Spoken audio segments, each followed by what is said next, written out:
श्री शिवाय नमः। काशी में जो शिव जी की स्थापना कौन ने करी?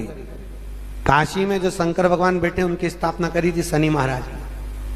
किसने करी थी? शनि महाराज ने। क्योंकि भगवान शनि महाराज को उनकी माता के द्वारा श्रापित हो गए और शनि महाराज कांपने लगे। शनि महाराज कांपते कांपते मैं जाऊं तो जाऊं कहां, करूं तो करूं क्या? महाराज शनि महाराज दौड़े और दौड़कर भगवान भोलेनाथ के पास पहुंचे। हे शंकर, त्रिकालदर्शी, कैलाशी, अविनाशी, कृपा करिए बाबा भोलेनाथ, कृपा करो। क्योंकि दुनिया में 33 करोड़ देवी देवता हैं जिनको शनि लग सकता है, केवल एक किसको छोड़कर? शिव को छोड़कर।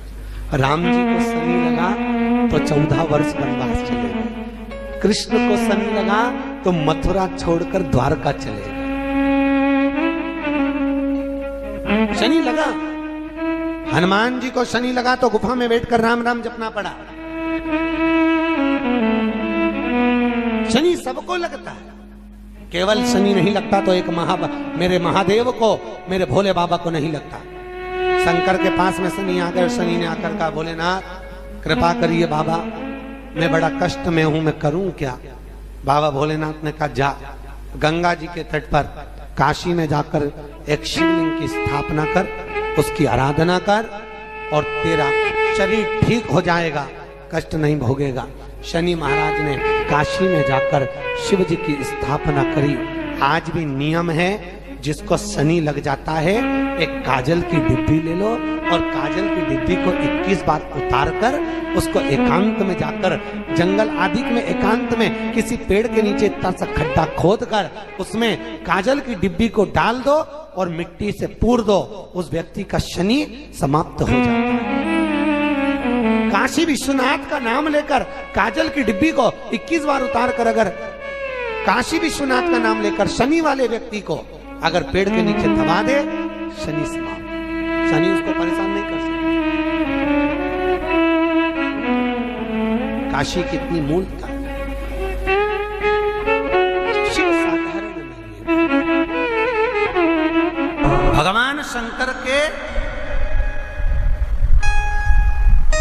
19 अवतार में से एक अवतार दधीची ऋषि की धर्मपत्नी सुवाच के गर्भ से भगवान शंकर का जन्म हुआ था। नाम बताया था पीपल के पेड़ के नीचे जिस बच्चे का जन्म हुआ उसका नाम पिपलाद हुआ था। और शंकर का ही एक अवतार है पिपलाद, शिव का ही स्वरूप, क्योंकि शंकर की आराधना से, शिव की अर्चना से उत्पन्न हुआ था।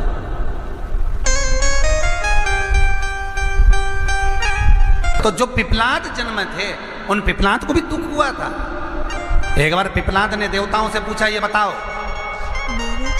कि मैंने कौन सा पाप करा था, ऐसा क्या कर दिया था मैंने कि मेरे जन्म से पहले मेरे पिता के प्राण छूट गए थे? तो 33 कोटि देवता, भगवान विष्णु, ब्रह्मा पिपलाद से कहते हैं, तुम्हारे पिता के प्राण देवताओं के हित के लिए निकले थे और एक कारण था, शनि ने कुदृष्टि तुम्हारे पिता पर दे दी थी, इसलिए तुम्हारे पिता को तो प्राण त्यागना ही थे। पिपलाद को क्रोध आ गया और पीपल के वृक्ष के नीचे खड़े होकर पिपलाद ने हाथ में जल लेकर शनि महाराज से कहा, रे शनि, मैं तुझे श्राप देता हूं कि तू तारामंडल में से, ग्रह मंडल में से नीचे गिर जा, जमीन पर जा। और शनि महाराज जमीन पर गिरने लगा। देवताओं ने आकर पिपलाद की स्तुति करी, क्योंकि शंकर का स्वरूप है पिपलाद। पिपलाद शंकर का स्वरूप, स्तुति करी, आप क्षमा करो शनि देवता को। शनि को लाकर खड़ा कर दिया। तब पिपलाद ने देखा क्षमा मांगने आया है तो क्षमा कर दिया, पर एक शब्द शनि देव तेरे को कहता हूं। शंकर स्वयं पिपलाद के रूप में शनि से कहते हैं, शनि सुन, जन्म लिए बच्चे से लेकर 16 वर्ष की आयु तक, 16 वर्ष की आयु तक शनि कभी किसी बच्चे पर प्रभाव नहीं देगा। यदि जन्म लिए बच्चे से लेकर 16 वर्ष की आयु तक किसी बच्चे पर शनि की कुदृष्टि पड़ेगी तो शनि तारा मंडल से, ग्रह मंडल से जमीन पर गिर जाए। शनि ने हाथ जोड़कर निवेदन करा, कभी मैं जन्म लिए बच्चे से लेकर 16 वर्ष तक के बच्चे को कभी कष्ट नहीं दूंगा, मेरी कुदृष्टि नहीं पड़ेगी, मेरी कुदृष्टि नहीं पड़ेगी। हमारे शास्त्र वर्णन करते हैं कि दरवाजे पर नींबू और मिर्ची क्यों टांगा जाता है, दुकान के बाहर, घर के बाहर नींबू मिर्ची क्यों टांगते हैं? क्योंकि लक्ष्मी और दरिद्रता, इन दोनों देवियों को भगवान विष्णु का वर है कि ये प्रतिदिन भूमंडल पर विचरण करने के लिए जाएंगी। प्रतिदिन, रोज प्रतिदिन लक्ष्मी और दरिद्रता दोनों भ्रमण के लिए निकलेंगे। और जिसके घर में मिष्ठान रखा होगा, उसके घर में लक्ष्मी मीठा खाने के लिए अंदर प्रवेश कर जाती है। और नींबू और मिर्ची दरवाजे पर इसलिए बांधते हैं कि दरिद्रता हमारे घर में प्रवेश ना करे, वो दरवाजे से खाकर ही चली जाए, दरवाजे से। एक बात बहुत ध्यान रखना, जिसके घर में फ्रिज में, डलिया में या रसोई घर में नींबू और मिर्ची ये दोनों एक ही जगह रखे रहते हैं, उसके घर में कभी शांति नहीं रहती है।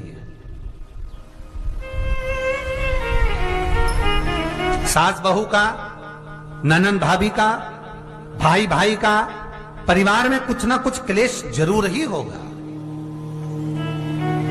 4 दिन अगर अच्छे निकल गए तो 5वें दिन क्लेश का जाएगा, 5 दिन अच्छे निकल गए 6ठा दिन क्लेश का जाएगा।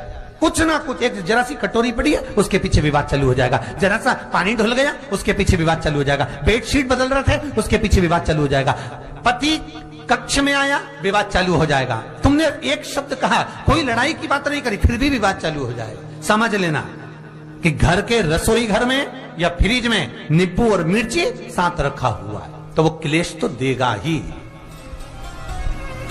पंडितों से पूछोगे, ज्योतिषाचार्यों से पूछोगे, वो कहेंगे मोती पिना दो, कोई कहेगा पितृदोष हो गया, कोई कहेगा कालसर्प दोष हो गया, कोई कहेगा वास्तु दोष हो गया, पर वो आपको ये नहीं बताएंगे कि नींबू और मिर्ची एक डलिया में रखा हुआ है। ये हमारा वेद, हमारा शास्त्र बताएगा कि नींबू और मिर्ची ये दरिद्रता देवी को प्रिय है, और जहां नींबू और मिर्ची साथ रखा वहां दरिद्रता प्रवेश कर जाती है, और दरिद्रता गई तो वो क्लेश उत्पन्न करती है, जिससे इसके घर में सुख ना रहे। सुख नहीं रहेगा तो लक्ष्मी नहीं रहेगी, दरिद्रता उसके घर में आराम से रह सकती है।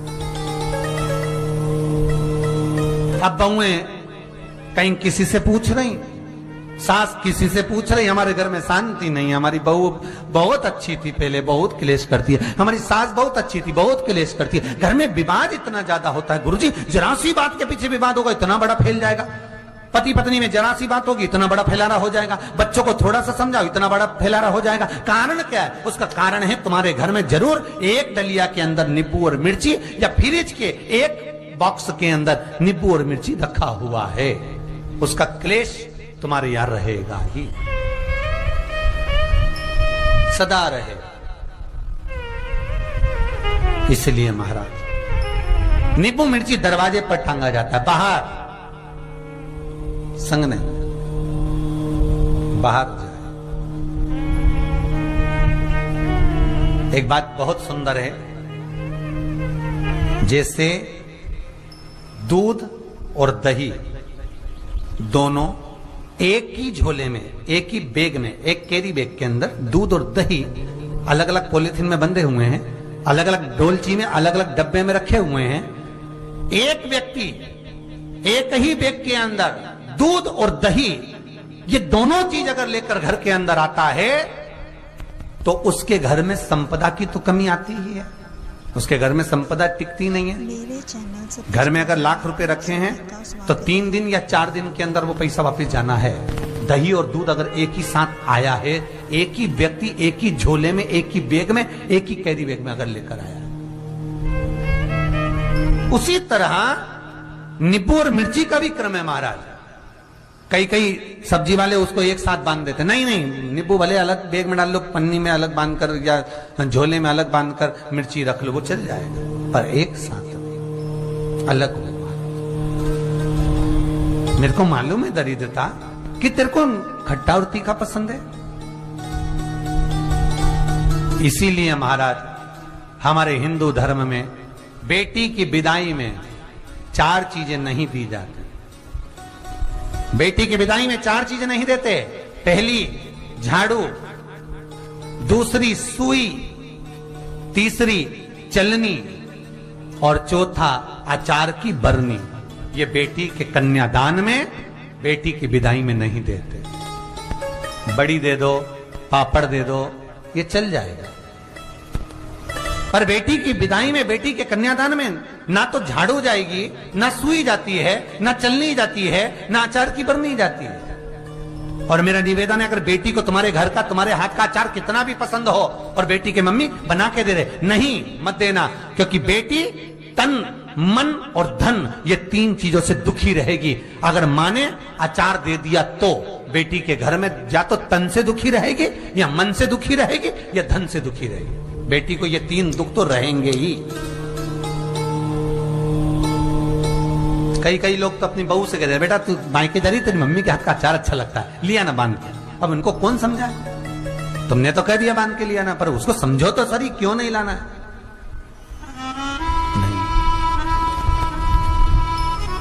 महाराज दरिद्रता देवी को क्रोध आ गया। लक्ष्मी जी के साथ नारायण जाने लगे तो लक्ष्मी जी बोली, रुको प्रभु, मेरी बहन पीपल के पेड़ के नीचे बैठी है, आप कृपा करो। भगवान विष्णु ने कहा, सुनो लक्ष्मी, लक्ष्मी और नारायण इस पीपल के वृक्ष के नीचे आकर दरिद्रता देवी से मिले हैं। 7 दिन तक, पूरे सप्ताह पीपल के वृक्ष के नीचे लक्ष्मी और नारायण का वासा होगा। जो पीपल के वृक्ष के नीचे आकर दीप जलाएगा, पूजन करेगा, पाठ करेगा, उसको संपदा की प्राप्ति होगी। इतने में दरिद्रता देवी खड़ी हो गई और दरिद्रता ने कहा, वाह नारायण वाह, मेरे चैनल क्या बातें हैं आपकी। पीपल के वृक्ष के नीचे तुम मिलने के लिए आए, मैं तो पहले से बैठी थी। 7 दिन तुमने अपने कर लिए, इसमें 1 दिन मेरा होगा। भगवान ने कहा, कौन सा? तब दरिद्रता देवी कहती है, रविवार का दिन पीपल के वृक्ष के नीचे ये दरिद्रता देवी विराजमान रहेगी। अगर रविवार के दिन कोई पीपल के वृक्ष के नीचे आएगा तो उसके साथ दरिद्रता देवी उसके घर में प्रवेश करेगी। इसलिए शास्त्र रीति में भगवान विष्णु ने उसी समय पलटवार करते हुए कह दिया, अरे ओ दरिद्रता सुन, पीपल के वृक्ष के नीचे अगर कोई रविवार को आया और कोई पूजन की सामग्री लेकर आया, हाथ में कुछ ना कुछ उसके हुआ, खाली हाथ आया, तो तू उसके घर में प्रवेश करेगी। और अगर भरा हुआ हाथ रहा तो तू उसके यहां प्रवेश नहीं कर सकती। ठीक है प्रभु, वचन दे दिया भगवान ने। इतने में दरिद्रता देवी भगवान विष्णु से बोली, प्रभु, सारे देवताओं के पीछे अधर्म बैठा हुआ है,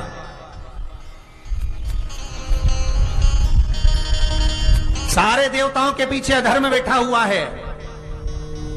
दुख और दरिद्रता कहां जाकर बैठे हैं, आप स्थान बता दीजिए।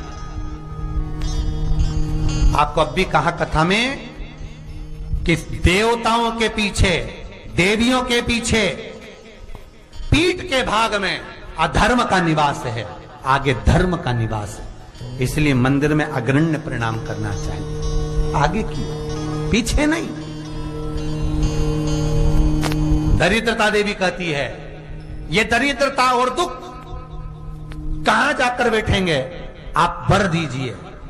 भगवान विष्णु ने कहा, ये भी तेरे लिए है, तू लक्ष्मी की बहन है, मांग ले, तुझे कहां बैठना है, कहां रहना है। दरिद्रता देवी कहती है, जिस घर में स्त्री दोपहर में सोती होगी उसके घर में दुख और दरिद्रता दोनों जाएंगे। जिनके घर में कांटेदार पेड़े लगे होंगे, पौधे लगे होंगे, उनके घर में दुख और दरिद्रता दोनों जाएंगे। जिनके घर में रात्रि में बासी बर्तन पड़े रहेंगे, उनके घर में दुख और दरिद्रता दोनों जाएंगे। भगवान विष्णु बोले, ठीक है। इतने में दरिद्रता देवी बोली, सारे देवताओं में प्रथम मान्य होने वाले श्री गणेश जी महाराज के पीठ के पीछे कोई नहीं बैठा, अधर्म नहीं बैठा, आप हमें वर दो कि दरिद्रता और दुख गणेश जी की पीठ के पीछे विराजमान हों। पृष्ठभाग में दरिद्रता और दुख दोनों रहेंगे। वर दो आप। शनिवार के दिन जो पीपल के वृक्ष में सरसों के तेल का दीप लगाता है, उसको शनि कभी परेशान नहीं करता। एक बात हमेशा ध्यान रखिएगा, मान लो अगर कोई भारी रोग ऐसा शनि महाराज के कारण हो गया हो, अच्छे काम करते करते उल्टे हो रहे हैं, होते हैं किसी किसी के साथ में, विपरीत परिस्थितियां आ जाती है, अच्छा करने जाओ बुरा हो जाता है, अच्छा कर्म करने जाओ बुरा हो जाता है। तो पीपल के वृक्ष की जो छाल होती है, छाल देखिए, पीपल के वृक्ष में जो छाल लगी होती है, उस छाल को घिसकर चंदन बनाकर भगवान शंकर का स्नान कराकर, अभिषेक कराकर, पूजन कराने के बाद में पिपलेश्वर महादेव का नाम लेकर, कौन से महादेव? पिपलेश्वर महादेव का नाम लेकर वो जो घिसी हुई छाल होती है, उस छाल का तिलक भगवान शंकर को लगा लो। श्री स्वाई नमस्तुभ्यम, हर हर महादेव। पूज्य गुरु जी पंडित प्रदीप मिश्रा जी के द्वारा कथा में बताया गया ये उपाय पसंद आई होगी तो वीडियो को लाइक करें, और हमारे यूट्यूब चैनल पर नए हैं तो चैनल को सब्सक्राइब ज़रूर कर लें, और कमेंट में ओम नमः शिवाय लिखना ना भूलें।